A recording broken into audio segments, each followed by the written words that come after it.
사무엘기상 11장 14절부터 15절까지.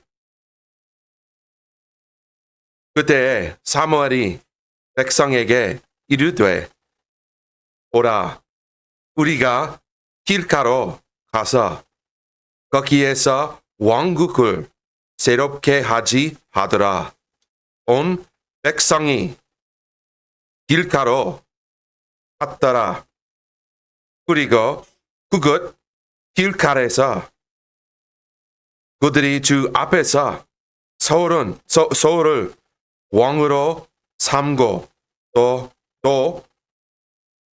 거기에서 그들이 주 앞에 황평한 물들의 희생물을 다리고 거기에서 사울과 이스라엘의 모든 사람이 크게 기뻐하였더라. 네. 왕국을 새롭게 하자. 왕국을 새롭게 하자. 라는 제목입니다. 자, 오늘 우리는 이스라엘의 초대 왕의 즉위하는 장면을 봅니다. 자, 우리 이스라엘의 초대 왕의 이름은 무엇입니까? 네. 아시는 분? 네, 사울입니다. 잘 맞추셨어요. 자, 이걸 영어 단어로 하면 soul, 인데, 우리 혼의 영어 단어 soul하고 굉장히 발음이 비슷하잖아요. 예, 영어 발음이 비슷합니다. 자, 그런데 사울의 이름 그 뜻은 사실 그거와는 또 좀 차이가 있습니다. 구하다, 요청하다라는 그런 이름의 뜻이 그 사울의 이름의 뜻입니다. 자, 우리는 사울을 어떠한 왕으로 평가합니까? 성공한 왕이었습니까? 아니면 실패한 왕이었습니까? 예, 그렇습니다. 네, 실패한 왕으로 봅니다. 대부분의 그의 인생이 실패였기 때문입니다. 마지막 그 순간까지도 그가 비참한 실패로 인생의 막을 내렸습니다. 참 공교롭게도 그의 이름을 이어받은 신약의 한 인물이 있습니다. 사울 있죠? 신약 성경에 나오는 사울. 자, 그의 시작은 실패였습니다. 그런데 그의 마지막은 그의 과정과 그 인생의 과정과 마지막은 성공이었죠. 자, 사울은 이름이 이제 예수님을 만난 이후로 예수님을 구주로 믿은 이후로 그의 이름이 바울로 바뀌었습니다. 그리고 그는 그의 이름대로 성공한 삶을 살았습니다. 반대로 이 이스라엘의 초대 왕이었던 사울의 그의 시작은 성공이었어요. 성공적으로 시작했어요. 그의 이름의 뜻처럼 그는 하나님께 그렇게 겸손하게 나와서 요청했기 때문입니다.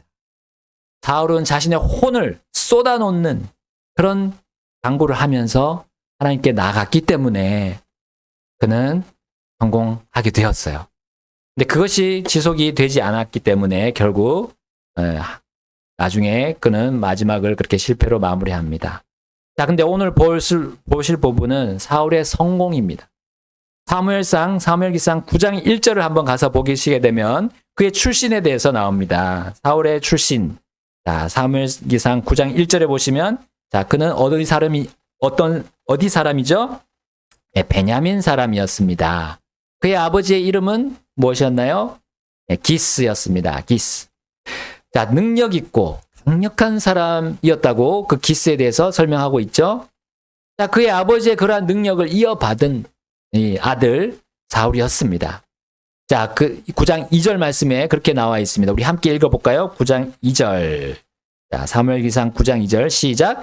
그에게 이름이 사울이라는 아들이 있었으니 준수한 젊은이로 잘생긴 자더라. 이스라엘 자손 중에 그보다 더 잘생긴 자가 없었고 또 그는 백성 중에서 어떤 사람보다도 자기 어깨로부터 그 위만큼 키가 더 크더라. 아멘.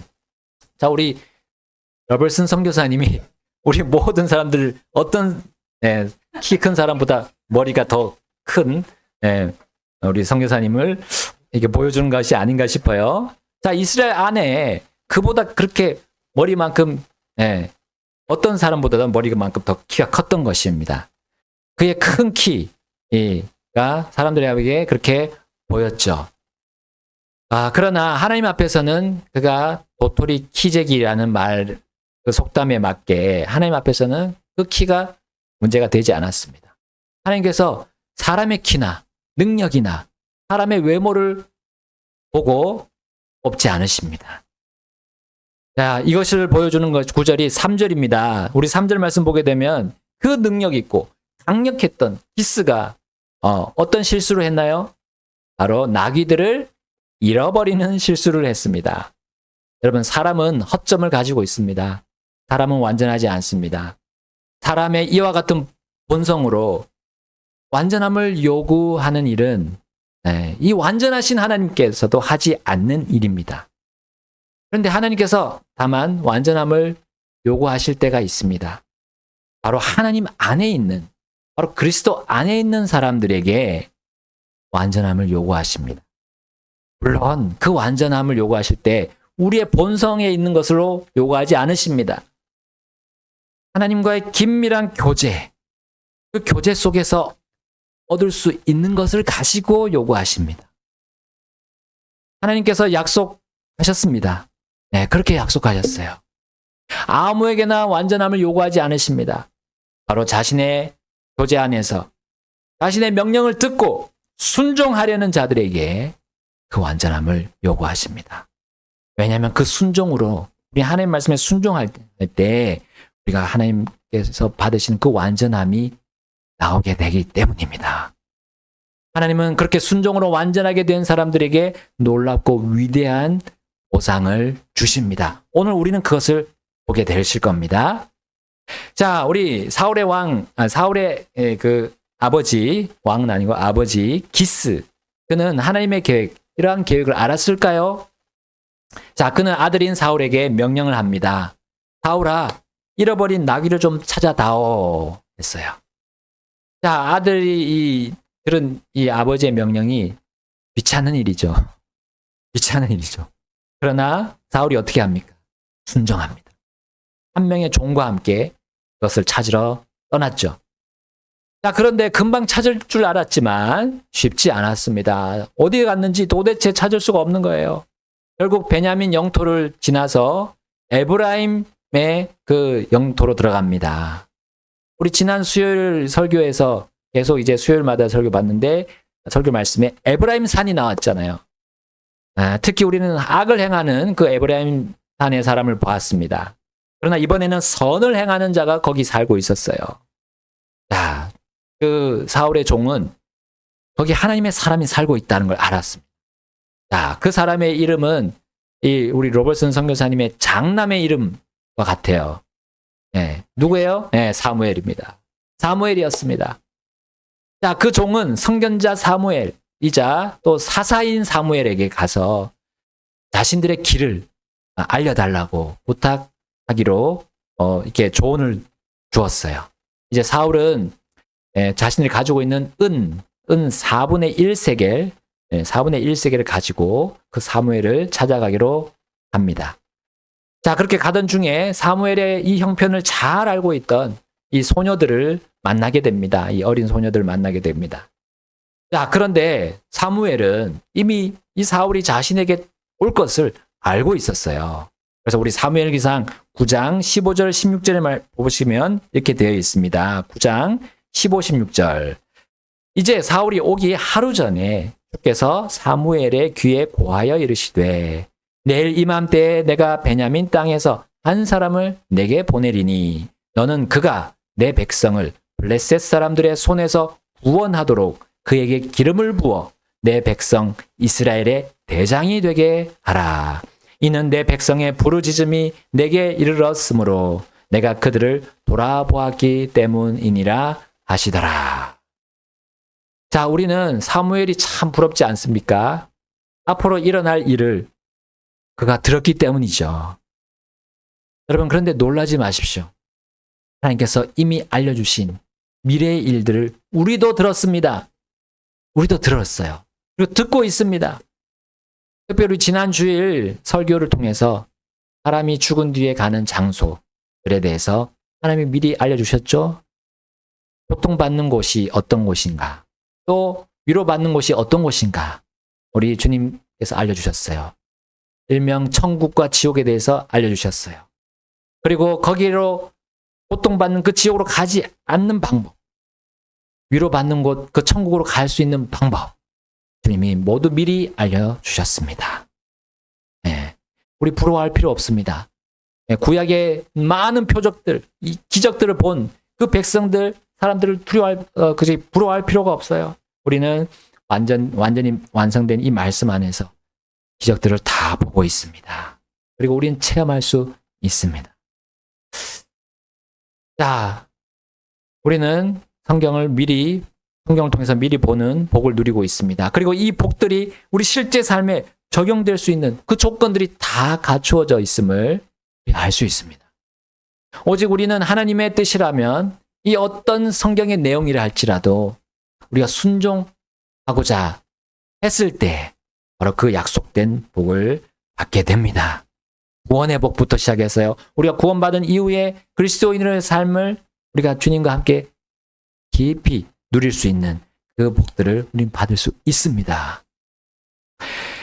자, 물론 그것을 우리가 고난과 함께 받는다고 성경은 말씀합니다.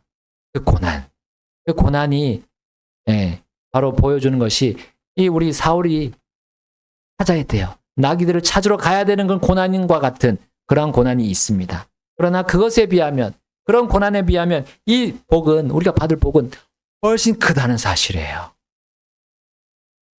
자, 주님의 모든 명령에 순종하면 형통하리라는 이 확고한 인생관을 우리가 가지고 간다면 그 약속의 축복을 우리 이 땅에서부터 받게 될 것입니다.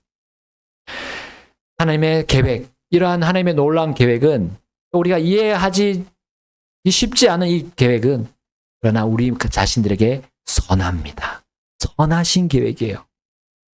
그분이 사울을 통해서 이스라엘을 구하고자 하는 이러한 하나님의 특이한 역사, 특이한 이 계획이 선하다는 사실입니다. 그가 비록 나귀를 찾아 헤매는 고난을 받고 있었지만 결국 이스라엘을 구하는 일에 이 사울이 세워질 것을 하나님이 계획하셨다는 거죠. 그러므로 하나님의 선하신 이러한 계획은 죄인을 구원하고 또 그렇게 구하신 성도들을 계속 돌보신다는 그 계획과 같이 맞아 떨어지는 겁니다. 자, 드디어 사울이 사무엘의 시야에 들어옵니다. 그리고 하나님의 확실한 말씀이 사무엘에게 들렸습니다. 17절 말씀, 9장 17절 말씀 함께 읽어볼까요? 17절 시작. 사무엘이 사울을 볼 때에 주께서 그에게 이르시되 내가 내게 말한 사람을 보라. 바로 이 사람이 내 백성을 통치하리라 하시더라. 아멘. 하나님께서 왕으로 정하신 이 사울을 이제 사무엘은 알게 되었습니다. 그러나 이 사무엘이 그 하나님의 사람인지 몰랐어요. 그러나 사무엘은 자신이 바로 그 사람, 그 선견자, 하나님의 사람임을 알려주었습니다. 자, 그리고 그를 초대하면서 이렇게 말합니다. 20절 말씀 볼까요? 20절. 사흘 전에 일은 내 나귀들에 관하여는 내 생각을 그것들에 두지 말지니 이는 그것들을 찾았기 때문이니라. 이스라엘의 모든 열망이 누구에게 있느냐? 너와 내 아버지의 온 집에게 있지 아니하냐 하더라. 아멘. 자, 나귀들을 잃어버린 이유를 이 사무엘이 말해준 거나 다름없습니다. 그들이 왜 나귀들을 잃어버렸나요? 그 이유는 바로 사울이 사무엘에게 와서 이스라엘의 왕으로 기름 부음 받기 위함이었습니다. 곧 이스라엘을 그 악한 세력들로부터 지키고 돌보시려는 하나님의 계획 속에서 그 일이 일어났던 겁니다. 자, 이 놀라운 이스라엘의 왕국에 대한 하나님의 계획을 이제 사울이 듣고 그가 어떻게 반응합니까? 그는 자신이 왕으로 부름받았다는 그 말에 내가 왕이라고? 그렇지. 내가 이스라엘에서 키가 가장 크고 건장하고 강력하지.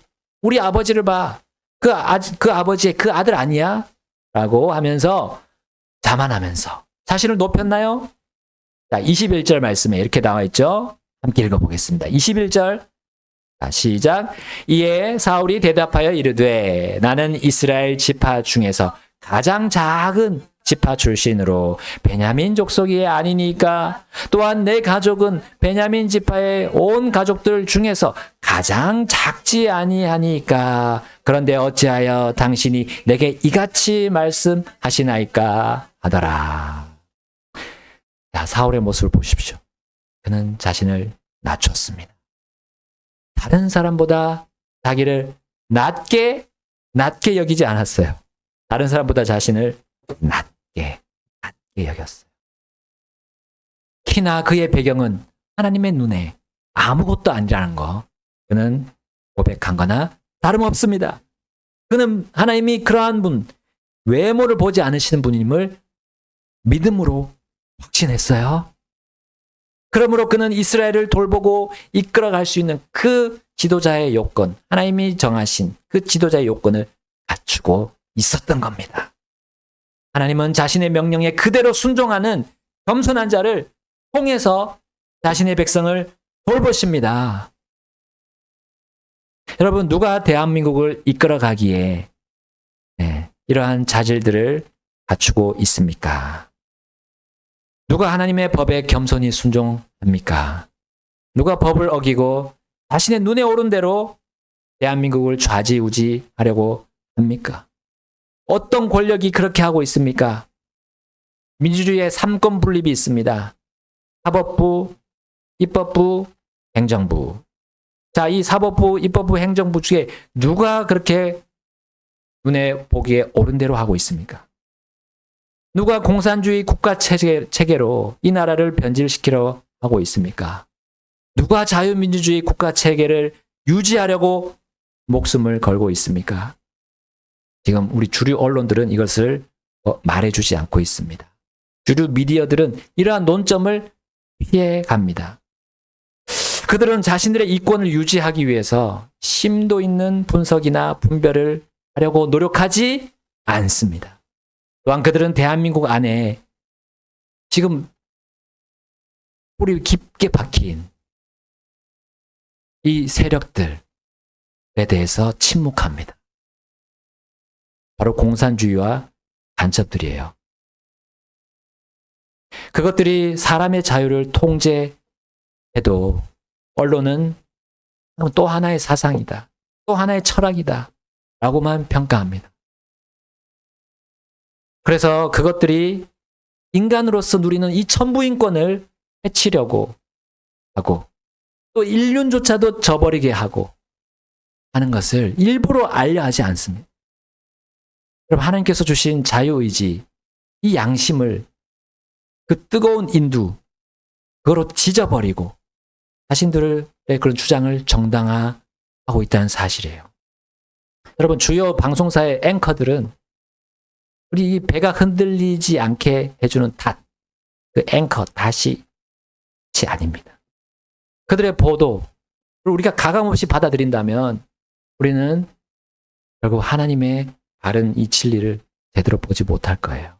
우리 이 세상에서 일어나는 일들을 하나님 말씀으로 보여주는데 그거를 막아버리는 것이 이 사람들의 잘못된 보도들입니다. 그것은 교만의 영과 불순종의 영이 그들을 지배하고 있기 때문이에요. 자, 그렇게 되니까 이들은 상식조차도 통하지 않습니다. 하나님이 주신 이 창조의 질서조차도 거부하는 것입니다. 겸손과 순종이 삶의 기초인 이 하나님의 사람들이 불순종과 이 교만의 영을 따라간다면 어떻게 하나님이 세우신 계획을 알 수 있겠습니까? 무엇이 선과 악인지 분별할 수 없는 상황에 처하게 됩니다. 그리고 결국 다른 사람들과 교제하게 될 거예요. 하나님의 사람들이 아니 다른 사람들과 교제합니다. 여러분, 오늘 본문에 보시면 이제 24절, 9장 24절에 보시면 사울이 사무엘의 초청을 받습니다. 그 하나님의 사람과 이제 교제하는 거예요. 같이 함께 먹었어요. 음식을 나눕니다. 그리고 25절 보시면 사울은 사무엘의 집에 옥상에서 대화합니다. 사무엘은 사울과 교제하면서 이제 그에 대해서 살폈을 것입니다. 또한 사울은 사무엘과 대화하면서 하나님의 뜻이 무엇인지 더 정확하게 알고 깨달았을 거예요. 그리고 사무엘은 그가 왕으로서 적임자임을 알게 되었을 것입니다. 그리고 사울은 하나님의 뜻이 무엇인지 확신하게 되었을 겁니다. 자, 사무엘상 9장 27절과 10장 1절을 보시게 되면 이제 그것에 따라서 사무엘이 사울에게 기름을 붓는 장면이 나옵니다. 27절 말씀 먼저 읽겠습니다. 9장 27절. 그들이 도시 끝으로 내려갈 때에 사무엘이 사울에게 이르되 종에게 명령하여 우리 앞에 가게 하고 그가 앞서 가더라. 너는 잠깐 서 있으라. 내가 하나님의 말씀을 내게 보여주리라 하더라. 10장 1절입니다. 함께 읽겠습니다. 그때에 사무엘이 기름병을 취하여 그의 머리에 붓고 그에게 입을 맞추며 이르되 이것은 주께서 내게 기름을 부으사 자신의 상속 백성을 다스릴 대장이 되게 하셨기 때문이 아니냐. 자, 이렇게 기름을 붓고 난 후에 사무엘은 사울에게 앞으로 일어날 일들에 대해서 또 알려줍니다. 심지어 그 일들이 그날 다 이루어졌습니다. 이것은 사울을 하나님께서 왕으로 지명하셨다는 것을 보여주는 표적이었어요. 표적들이었습니다. 자, 맨 마지막 표적은 이제 그래서 사울과 함께 계시다는 것을 드러내 보여주는 거였어요. 그것은 사울이 주의 영으로 충만하게 되어서 하는 예언이었습니다. 예언. 자, 사람들은 사울이 예전과 전혀 다른 모습을 보였어요. 심지어 예언까지 하는 겁니다. 예언자가 돼서 예언을 하는 것이 아닙니까? 그래서 사람들은 사울을 보면서 이렇게 말했어요. 사울도 예언자들 가운데 있느냐? 사울도 예언자들 가운데 있느냐? 라고 말했던 거예요. 자, 이제 사울은 예언이 끝난 다음에 자신의 삼촌에게 갔어요. 그 삼촌의 이름이 넬이었는데 그 넬에게 갔지만 그 왕국의 일에 대해서는 사무엘하고 말한 그 일들에 대해서는 말하지 않았어요. 왜냐하면 사무엘이 정한 7일 동안 그는 기다려야 했습니다. 7일. 7일 후에 너가 다시 나를 보게 될 것이다 했어요. 자, 그 7일의 기간은 사울을 시험하는 기간이었습니다. 그 기간 동안 사울은 그 왕의 직무를 거부할 수도 있었던 기간이었을 것입니다. 마침내 왕을 이제 세우는 날이 찾아왔습니다. 사무엘은 모든 백성들을 소집했어요. 그리고 그 백성들이 요구했던 그 왕을 이 주 하나님께서 바로 그날에 세워주실 것을 그들에게 선포했습니다. 자, 물론 백성들이 원하는 왕이었지만 백성의 뜻에 맞는 왕은 아니었습니다. 하나님의 뜻에 맞는 왕을 세우는 그 날이었던 거예요. 여러분, 이스라엘의 왕은 지금과 같이 민주주의 방식으로 선거와 투표로 세워지지 않았죠. 당시 이스라엘의 사사였던 이 사무엘을 통해서 하나님께서 직접 세우셨던 겁니다. 하나님께서는 사울을 지정하셨지만 또 물론 그가 무조건 강압적으로 왕이 되도록 하지는 않으셨습니다.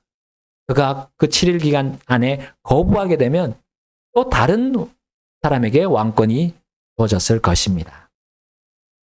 자, 이제 거기에 모인 모든 지파와 사람들이 사무엘에게 가까이 갔습니다. 사무엘은 그 12지파 가운데 한 지파를 뽑았을 때, 자, 어떤 지파가 뽑혔나요? 베냐민 지파였어요. 그렇습니다. 베냐민 지파. 그리고 베냐민 안에서도 이제 여러 가족들이 있을 거 아닙니까? 그 가운데서 또 한 가족을 뽑았는데 마드리의 가족이었습니다. 마드리. 자, 그 가족 안에서도 또 여러 가족이 있습니다. 자, 거기서 뽑았는데 이제 기스의 가족이 뽑혔어요. 자, 기스의 여러 또 아들들 중에서 한 사람이 뽑혔는데 바로 사울이 뽑힌 겁니다. 여러분, 잠언 16장 33절 보면 제비, 이 제비라고 하죠? 제비 뽑는 거. 이 제비와 그것의 분배는 주께 속해 있다라고 말씀하고 있습니다. 이렇게 하나님의 계획이 확정되고 성취되는 것을 사무엘과 거기에 온 사울이 알게 되었고 또 이스라엘 백성들이 알게 되었습니다. 자, 그런데 그 순간, 사울이 뽑힌 그 순간 사울이 그 자리에 있었는지 우리 말씀 보게 되면 네, 없었어요. 사울이 얼마나 재빨랐던지 그 자리를 벗어났습니다. 자, 그가 이렇게 숨어버리면 그는 왕이 될 수 없었어요. 자, 근데 무슨 일이 벌어집니까? 10장 22절 말씀 함께 읽어볼까요? 10장 22절. 자, 시작. 그러므로 그 사람이 거기에 왔는지 그들이 주께 여쭙더라. 이에 주께서 대답하시되 보라, 그가 물건들 사이에 숨었느니라 하시더라. 여러분, 사람들이 그를 찾지 못했지만 우리 주 하나님께서는 그가 어디 있는지 그의 소재를 잘 알고 계시는 분이었습니다. 사무엘이 아니죠. 사울은 겸손했습니다. 자신을 드러내려고 하지 않았습니다. 이것이 바로 하나님께 순종하면서 국정을 운영할 수 있는 하나님이 정하신 기본 소질이었던 거예요. 이제 사람들은 그를 데려와서 백성들이 다 잘 볼 수 있도록 세웁니다. 그의 키가 보니까 이스라엘 안에서 가장 크다는 것을 백성들이 알 수 있었습니다. 백성들은 그의 외모를 보고 와! 하고 탄성을 질렀을 수도 있습니다.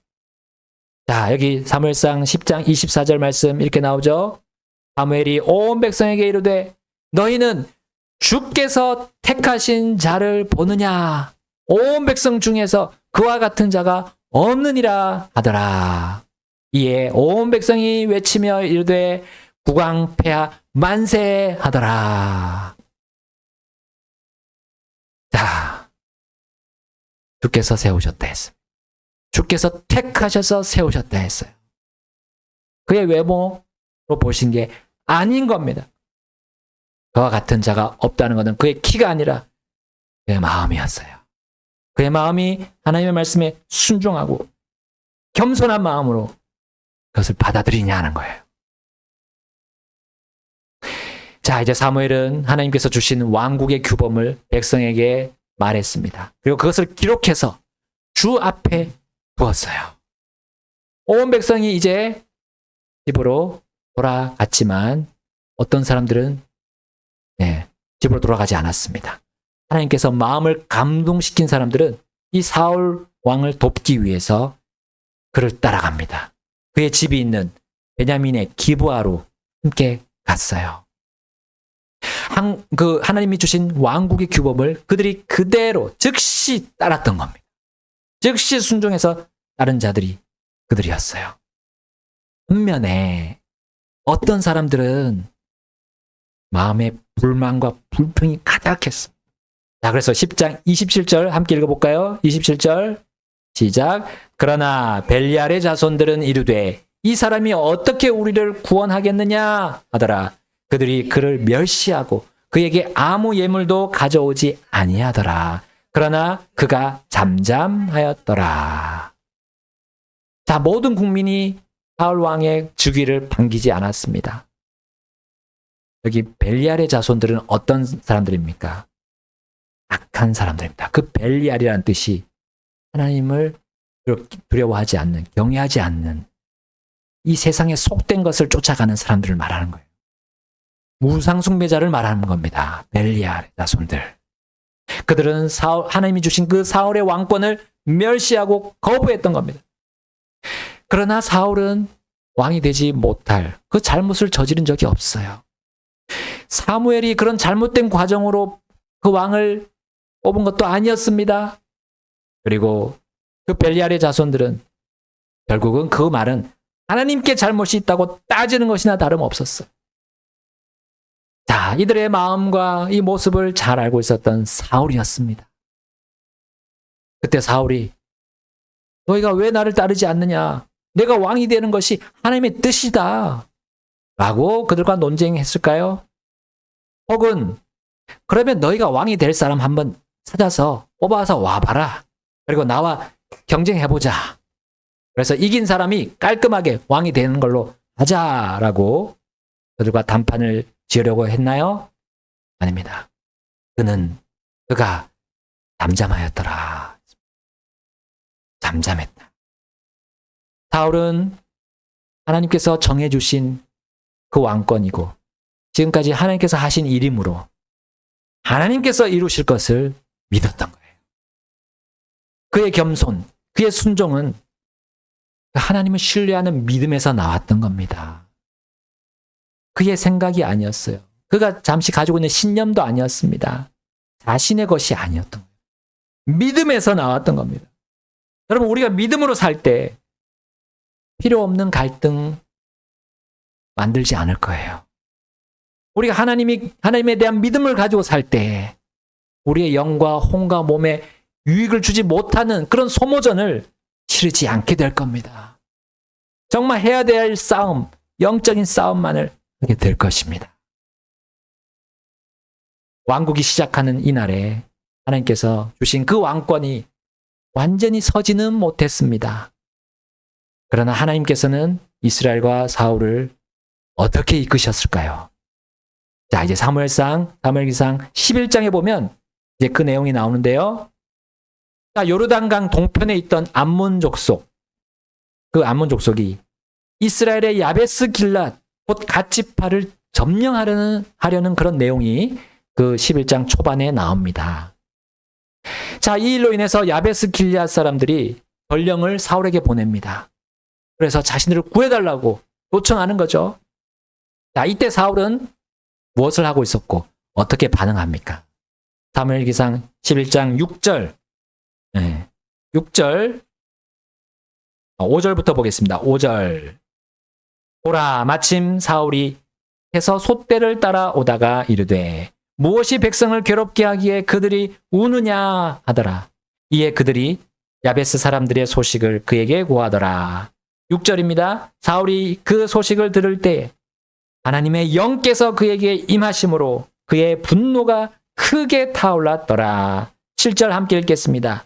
그가 한 겨리의 소를 취해 그것들을 여러 조각으로 자르고 전령들의 손으로 그것들을 이스라엘 온 지경에 두루 보내며 이르되 누구든지 나와서 사울과 사무엘을 따르지 아니하면 그의 소들도 이와 같이 되리라 하더라. 이에 주의 두려움이 백성에게 임하고 그들이 한 마음으로 나왔더라. 아멘. 자신을 낮추고 왕이 되었음에도 사울은 뭘 하고 있었나요? 소로 밭을 갈고 있었습니다. 그러나 외세 침입 소식을 듣고 그 어떤 백성보다도 가장 먼저 앞장섰습니다.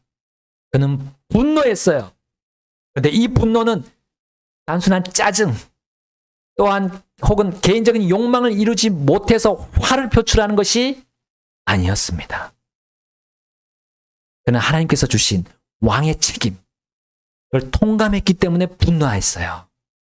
여러분, 이 분노는 이스라엘 전체를 위협하는 악의 세력에 맞서기 위한 그 목숨을 내어놓는 의였습니다. 의분이었어요.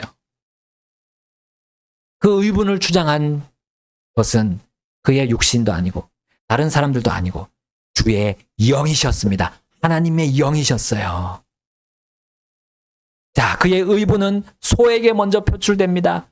한 겨리의 소, 두 마리 소를 그가 이제 잡았어요.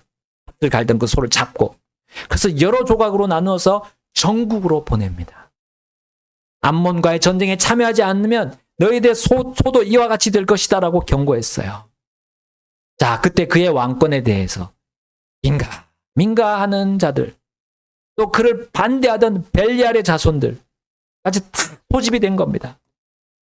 자, 그리고 한마음이 된 이 이스라엘 군대 33만 명이 암몬과의 전쟁을 치르게 됩니다. 자, 11장 11절 그 결과가 이렇게 나옵니다. 그리고 다음 날 일이 이렇게 되었으니 곧 사울이 백성을 세 무리로 나누어 그들이 새벽 경점에 그 군대 한가운데로 들어가서 날이 뜨거울 때까지 암몬 족속을 치더라. 또 이 일이 일어났으니 곧 남은 자들은 흩어져서 그들 중 두 사람이 함께 남는 일이 없었더라. 자, 이것이 무엇을 의미합니까? 네, 완승을 말하는 거고 대승을 표현하는 거 아닙니까? 적군이 도망가는데 둘이 함께 가는 일이 없는 거예요. 전부 다 뿔뿔이 한 사람씩 흩어져. 이스라엘 군대는 사울을 따라가며 하나로 뭉쳤습니다. 그리고 외세의 침입을 완벽하게 물려쳤어. 물려치셨습니다. 이것을 통해서 하나님께서는 이스라엘이 하나가 되게 했어요. 그리고 무엇보다도 내부의 불만, 불평 세력조차도 완벽하게 제압하도록 도와주셨습니다. 심지어 그들을 죽이거나 피 흘리게 하지 않고 그들을 제압하는 장면을 우리 12절, 13절을 통해 볼 수 있습니다. 자, 12절. 이에 백성이 사무엘에게 이르되 사울이 우리를 통치하겠느냐 한 자가 누구니까 그 사람들을 끌어내소서 우리가 그들을 죽이겠나이다 하더라. 13절 함께 읽겠습니다. 사울이 이르되 이날에는 한 사람도 죽이지 못하리니 이는 주께서 오늘 이스라엘 안에서 구원을 이루셨기 때문이라 하더라. 아멘. 사울은 자신을 반대하는 세력까지 자신이 돌봐야 할 국민으로 생각했습니다. 왜냐하면 하나님께서 그 일을 하도록 그를 세우셨기 때문이에요.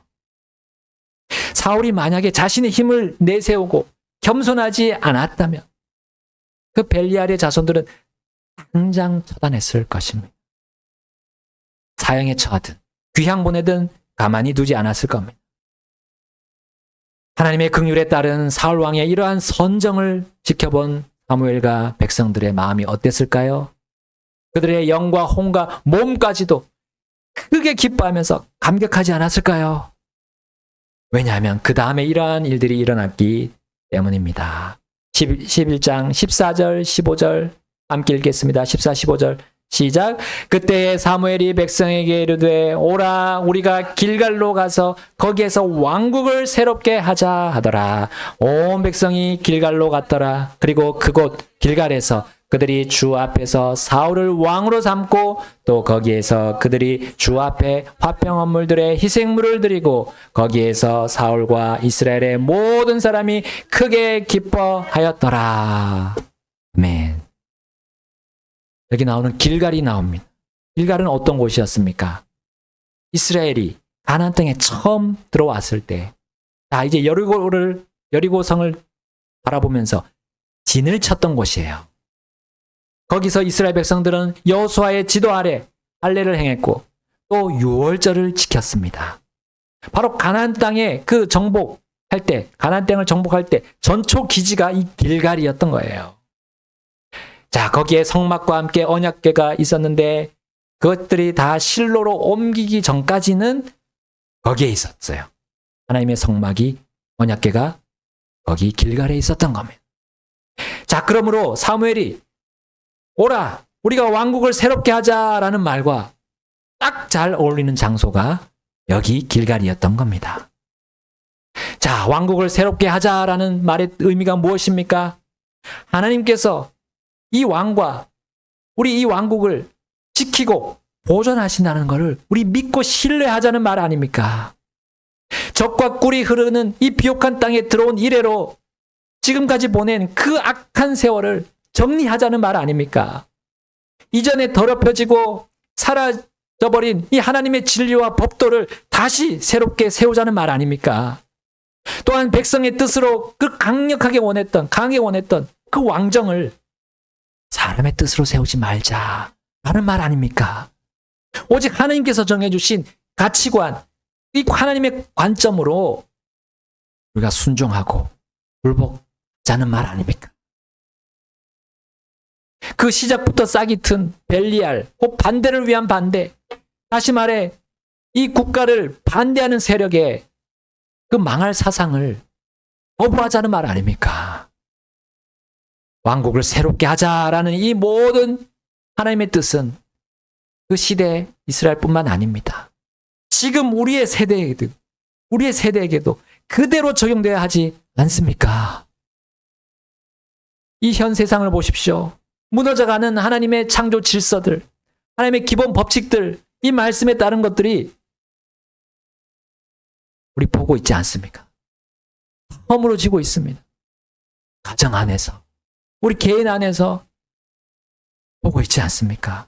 그리고 다른 사람들의 모습을 통해서 우리 더 분명하게 보고 있지 않습니까?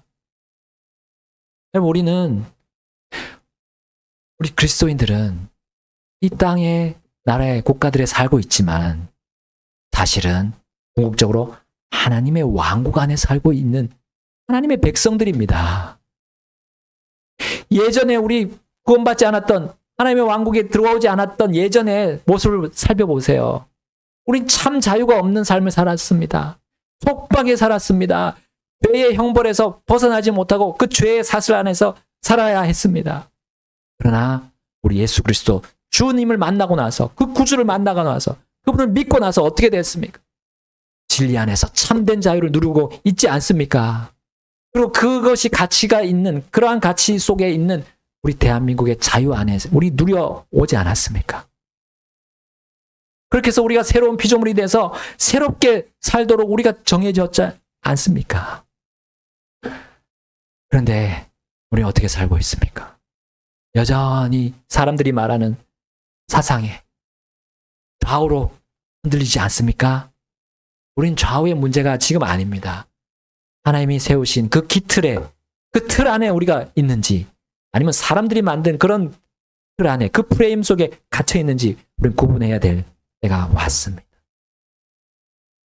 하나님은 지금도 우리를 새롭게 해주시는 그 말씀들을 계속해서 주고 있지 않습니까? 여러분, 사울의 이름, 그 사울의 성공의 모습, 그것이 우리 각자의 것이 되어야 하지 않겠습니까? 우린 주님 앞으로 가서 오늘 쏟아놓는 간청을 해야 할 때가 지금입니다. 내가 똑바로 보게 해주십시오. 분명한 것을, 완전한 것을, 또 하나님이 주신 그 새로운 것을 보게 해주십시오 하라고 우리 주님 앞에 간청해야, 또 구해야 할 시간이 지금입니다. 그래야 이 죄악된 세상에서 우리 각자의 삶이 더럽혀지지 않고 새롭게 되고 깨끗함을 유지할 수 있습니다. 우리는 하나님의 왕국을 미리 이 지상에서 맛보고 있습니다. 하나님께서 이 왕으로서 이 땅을 통치하고 계시고 다스리시다는 거 우리가 선포해야 됩니다. 그러려면 우리의 영의 눈이 열려 있어야 돼요. 뜨여 있어야 됩니다. 우리 하나님, 그분은 우리 대한민국을 비롯해서 모든 세상 왕국들을, 나라들을 주관하시는 왕들의 왕, 주들의 주이심을 지금부터 믿고 선포합시다. 그러려면 우리의 왕국을 새롭게 해야 됩니다. 우리의 가정, 우리의 교회, 우리의 모든 국가, 모든 부분을 새롭게 해야 됩니다.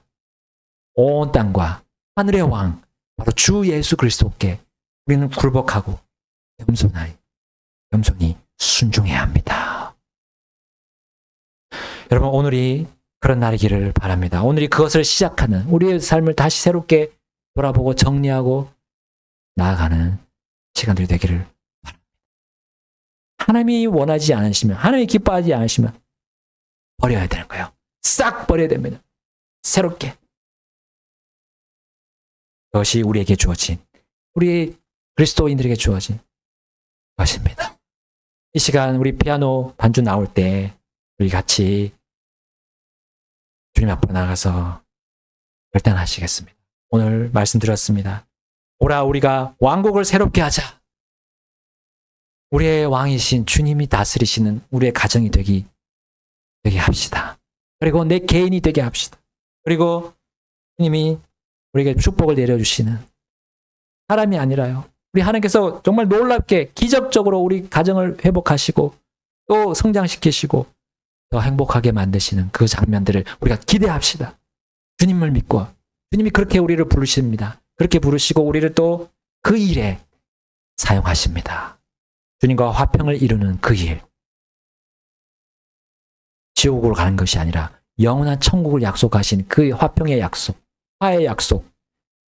하나님과 원수가 아니라 하나님이 우리를 친구로 삼아주시는 그 약속. 그리고 하나님이 우리를 아버지로, 우리를 아들로 삼아주시는 그 약속에 우리가 같이 가지 않겠습니까? 바로 우리 주 예수 그리스도를 나의 구주로, 나의 죄를 다 씻어주시는, 나의 모든 죄의 형벌을 대신 담당하신 분으로 믿는 그 순간 하나님의 자녀가 됩니다. 그리고 하나님의 왕국, 영원한 왕국으로 우리는 들어가게 될 것입니다.